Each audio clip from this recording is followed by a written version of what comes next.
लोकसभा चुनाव से पहले विपक्षी गठबंधन को झटके पर झटके लगते जा रहे हैं। चुनाव में लगभग 1 महीने का समय बचा है और ऐसा लग रहा है कि विपक्षी गठबंधन ऐन मौके पर आकर कमजोर पड़ गया है।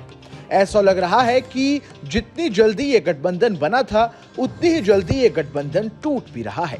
हाल ही में एक और जहां लोकसभा चुनाव के लिए तृणमूल कांग्रेस ने पश्चिम बंगाल में उम्मीदवारों की लिस्ट जारी कर कांग्रेस और इंडिया गठबंधन को झटका दे दिया, वहीं दूसरी ओर अब विपक्षी एकता को झारखंड में भी तगड़ा झटका लगा है। जी हां, दरअसल भारतीय कम्युनिस्ट पार्टी ने रविवार यानी 10 मार्च को झारखंड में विपक्षी गठबंधन इंडिया से अलग होने का ऐलान कर दिया है।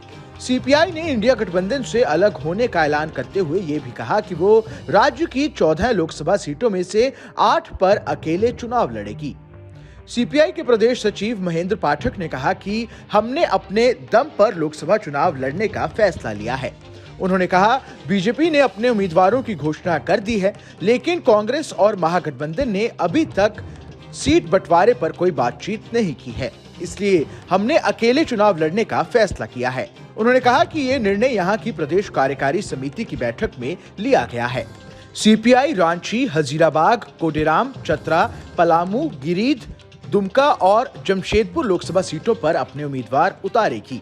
पाठक ने कहा कि उम्मीदवारों के नामों की घोषणा 16 मार्च के बाद की जाएगी।